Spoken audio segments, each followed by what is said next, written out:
Every day, farmers from all over the country are faced with a variety of problems and challenges that ranges from the lack of working capital and the lack of farm machineries to use to the scarcity of farm labor.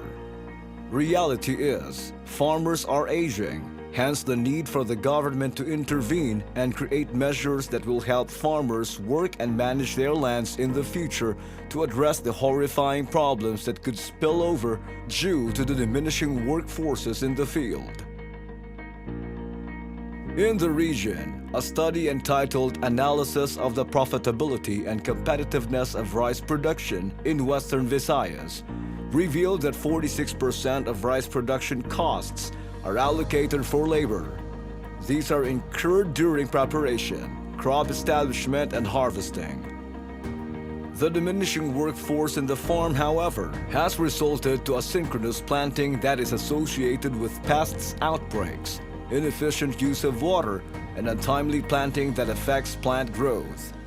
The study has also found out that the scarcity of labor in the farm has incurred farmers huge losses owing to the fact that crops are harvested late. In order to bridge the diminishing work of farm workers and the lack of farm machineries that can be used in saving the time and labor, the Department of Agriculture Western Visayas instituted the creation of farm services providers. The program aims to ease the labor-intensive nature of farming. Farmers are pulled into an association so that each can help and serve each other's needs with the help of modern farm machineries. In 2013, the provincial government identified and endorsed us to the Regional Office of Department of Agriculture as one of the Farm Service Provider Program beneficiaries. So the Department of Agriculture Region 6 grant us 1 unit four-wheel drive tractor and 1 unit combine harvester. So we manage the unit as we manage our home. And then, nag-multiply siya. And now, as we manage the machineries, and now we have four-wheel drive tractor, three four-wheel drive tractor, and 4 combine harvester.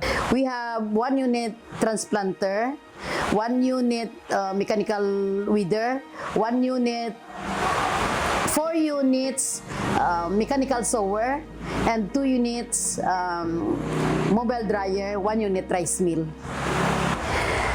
Within Mina, we serve 1,700 farmer members, and in 1,700 farmer members, 1,412 rice farmers.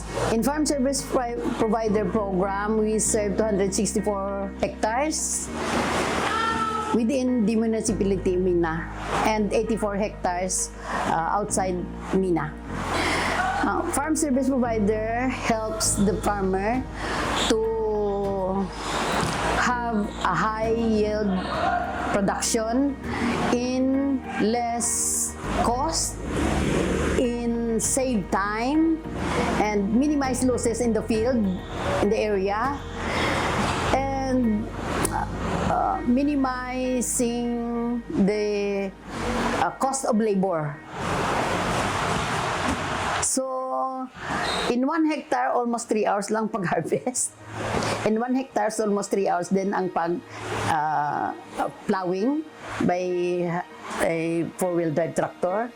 And we serve them, may ara pa kami nga serbisyo nga package deal. From sabog na lang farmer, why na siya hassle? Kami lang tanan sa land preparation, masabog na siya o kung mapatanom. So, amo yun siya kay para ma-minimize ang losses, ma-minimize ang save ang time, and then ma-minimize ang cost of labor. So that is why nga ara ang farm service provider. So amo sinang ma-extend namon sa ila. Mapadasig ang operation.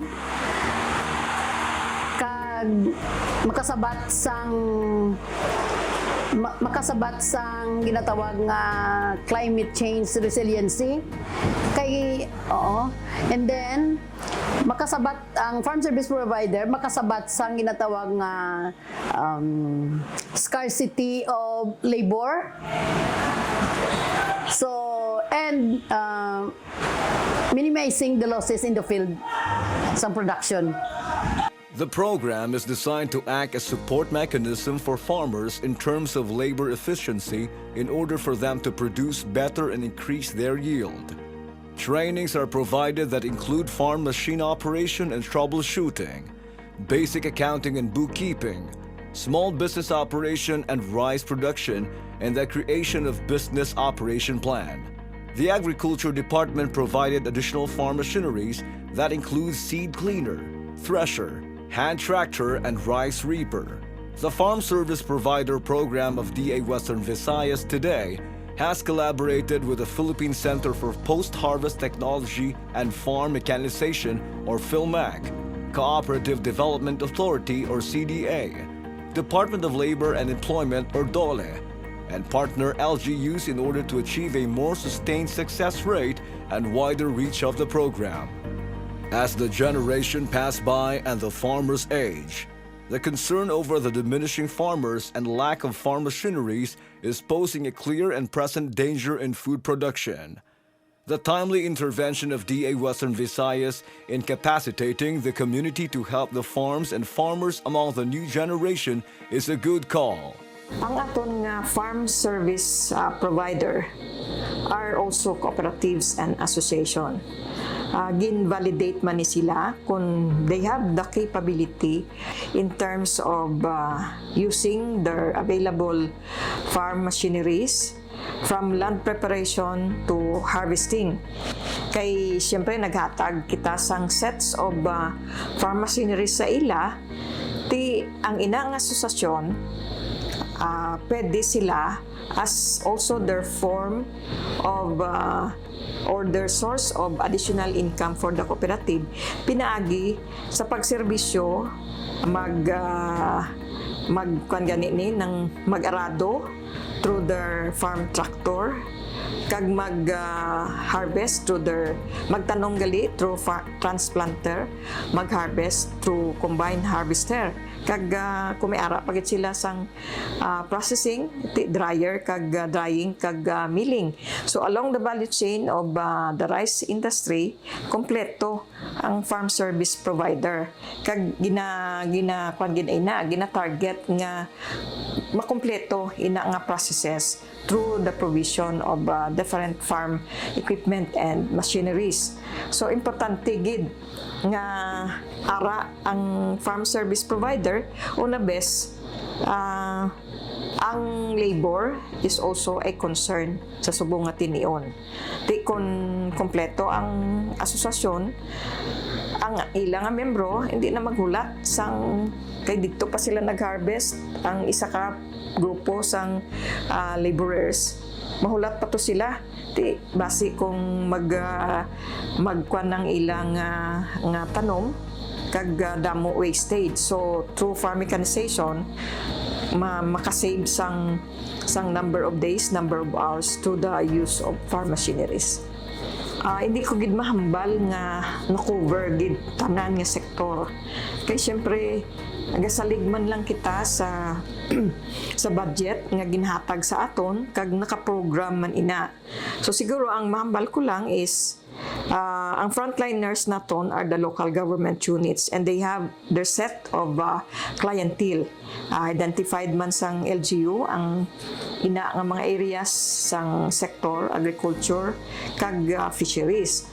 So hopefully with the implementation of Executive Order 138, the Mandanas-Garcia ruling and full devolution of the national government agencies to include that of the mandates and functions, responsibilities of the Department of Agriculture, the frontline services should come from the local government units. Ara man ang DA, but with the limited funds of the Department of Agriculture, we could not reach to all of the sectors of the farming and fishing community. Department of Agriculture, Western Visayas. We serve what farmers deserve.